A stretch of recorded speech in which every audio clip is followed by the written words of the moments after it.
देखिए, rapid antigen test हो या आरटीपीसीआर, उसको डब्ल्यूएचओ ने, आईसीएमआर ने और जो भी हमारी विभिन्न जो मार्गदर्शी संस्थाएं हैं उन्होंने अप्रूव किया है। मुझे आश्चर्य होता है जो इस तरह की बातें करते हैं। मुझे लगता है कि केवल मीडिया अपॉर्चुनिटी के लिए कम ज्ञान होने के बाद भी अपनी बात को इस तरह से बोलना ठीक नहीं है। ये बहुत टेक्निकल सब्जेक्ट है और जो टेक्निकल और वैज्ञानिक लोग हैं उन्हीं तक ये सीमित रहेगा तो ज्यादा अच्छा रहेगा।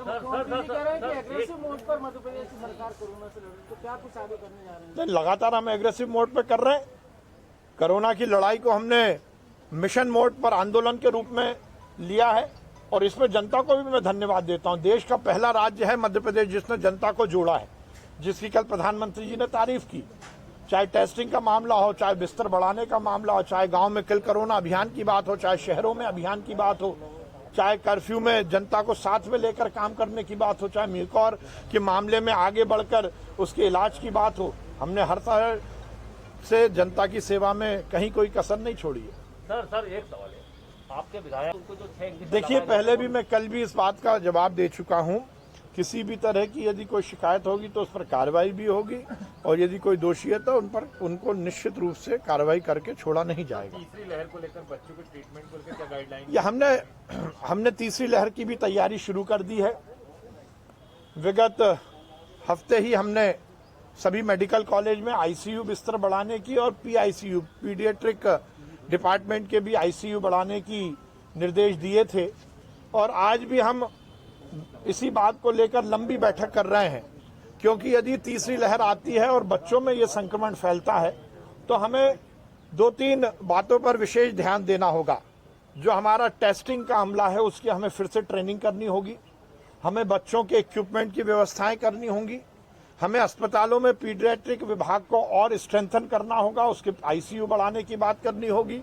यदि बच्चों का होम आइसोलेशन होगा तो उनके पेरेंट्स को, उनके माता पिता को अलग ढंग से ट्रेनिंग देने की बात करनी पड़ेगी। इन सब विषयों पर हमने पूरी तरह संज्ञान लिया और इसकी हमारी तैयारी चल रही है। आज डब्ल्यूएचओ के माध्यम से हमें 100 ऑक्सीजन कंसंट्रेटर प्राप्त हुए हैं, जिन्हें हम प्रदेश के विभिन्न जिलों में भेजेंगे। मैं डब्ल्यूएचओ को बहुत धन्यवाद देता हूं। उनके सौजन्य से पूरे देश में 4000 ऑक्सीजन कंसंट्रेटर अलग अलग राज्यों के लिए मिले हैं। निश्चित रूप से कोरोना के इस काल में ये ऑक्सीजन कंसंट्रेटर मरीजों के उपचार के लिए बहुत उपयोगी होंगे। मैं डब्ल्यूएचओ को बहुत धन्यवाद देता हूं और ये आशा करता हूं कि आगे भी इसी तरह से हमें वो सहयोग करते रहेंगे। मध्य प्रदेश सरकार लगातार कोरोना की रोकथाम के लिए काम कर रही है। हमें इस बात का संतोष है कि लगातार हमारा पॉजिटिविटी रेट घट रहा है और हमारा रिकवरी रेट बढ़ रहा है। माननीय मुख्यमंत्री जी के प्रयासों से, सरकार की नीतियों से और जनता के आत्मानुशासन से हम लगातार मध्य प्रदेश की स्थिति को ठीक करने में सफल रहे हैं। कोरोना के मामले में मध्य प्रदेश का स्थान लगातार नीचे आता जा रहा है देश में। कल प्रधानमंत्री जी ने भी मध्य प्रदेश में जो सामाजिक कार्यकर्ताओं को और संपूर्ण समाज को इस महामारी में जागृत कर आगे आकर सरकारी अमले के साथ सहयोग करते हुए इस लड़ाई में लड़ने का जो प्रयास किया था उसकी तारीफ की है। ये निश्चित रूप से हम सब के लिए हौसला अफजाई होने का एक बड़ा कारण बनता है।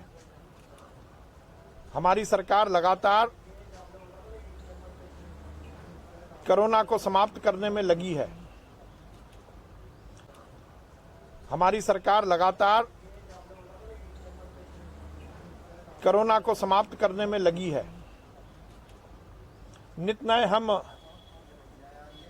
प्रयोग करते हुए कोरोना की स्थिति को मध्य प्रदेश में ठीक कर रहे हैं। म्यूकोरमाइकोसिस ब्लैक फंगस भी एक हमारे लिए बड़ी चुनौती है और हमारे प्रयास से हमने देश में सबसे पहले म्यूकोर यूनिट का प्रदेश के 5 मेडिकल कॉलेज में स्थापना की है। कल तक आंकड़ों के हिसाब से मध्य प्रदेश में 573 म्यूकोर के मामले सामने आए, ब्लैक फंगस के मामले सामने आए और उसको लेकर जहां माननीय मुख्यमंत्री जी ने अलग अलग विषयों पर दिशा निर्देश दिए तो उन्होंने एक टास्क फोर्स का भी गठन किया है और हमने ये निश्चित किया है कि मध्य प्रदेश में हम अगले 15 दिनों तक तीव्र गति से, तीव्रता के साथ और विस्तारित रूप में म्यूकोर को पहले ही स्टेज पर पकड़ने के लिए अभियान चला रहे हैं। नेजल एंडोस्कोपी का एक विस्तृत अभियान हम मध्य प्रदेश में शुरू कर रहे हैं, जिसमें हमने दोनों सेक्टर को जोड़ा है। जहां प्राइवेट हमारे गवर्नमेंट के मेडिकल कॉलेज हैं, उनमें तो हमारे आईपीडी जो हमारे भर्ती पेशेंट हैं उनका हम नेजल एंडोस्कोपी के माध्यम से परीक्षण करेंगे। तो उसके साथ ही हमने ईएनटी एसोसिएशन से भी अनुरोध किया है कि उनके डॉक्टर जो प्राइवेट सेक्टर में काम करते हैं, जो स्वयं की डिस्पेंसरी या क्लिनिकल सेटअप के साथ ईएनटी का इलाज करते हैं, वो भी free of cost nasal endoscopy करें।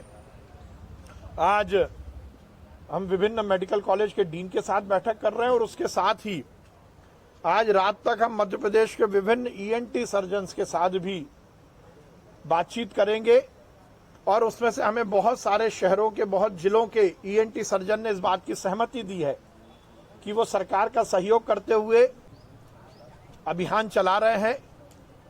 नेजल एंडोस्कोपी का एक विस्तृत अभियान हम मध्य प्रदेश में शुरू कर रहे हैं, जिसमें हमने दोनों सेक्टर को जोड़ा है। जहां प्राइवेट हमारे गवर्नमेंट के मेडिकल कॉलेज हैं, उनमें तो हमारे आईपीडी जो हमारे भर्ती पेशेंट हैं उनका हम नेजल एंडोस्कोपी के माध्यम से परीक्षण करेंगे।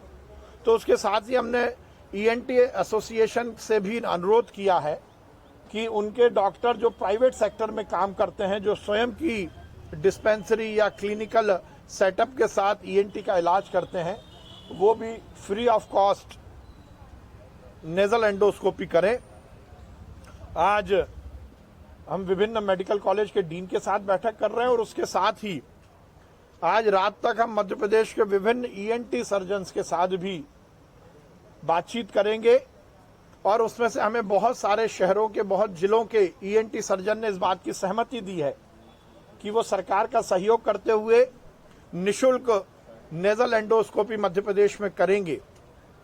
हम अभी से ही अभियान चला रहे हैं और संडे को, रविवार को हम बहुत ही विस्तृत रूप में इस अभियान को पूरे प्रदेश में चलाएंगे और मध्य प्रदेश के विभिन्न जिलों के ईएनटी सर्जन्स के क्लिनिक उस दिन खुले रहेंगे और हम उनसे अनुरोध करेंगे कि कोई भी यदि मरीज आता है जो 2 महीने पहले भी यदि कोविड का इलाज करा के घर चला गया और उसको यदि थोड़ा सा भी इस बात का संकेत मिलता है, लक्षण मिलते हैं कि वो म्यूकोर ब्लैक फंगस का पीड़ित है, तो वो वहां आएगा, उसकी फ्री ऑफ कॉस्ट बिना पैसे के हम नेजल एंडोस्कोपी कराएंगे। हमारे सरकारी कॉलेज, मेडिकल कॉलेज में भी और प्राइवेट सेक्टर में भी हमने लगातार इस पर काम किया है।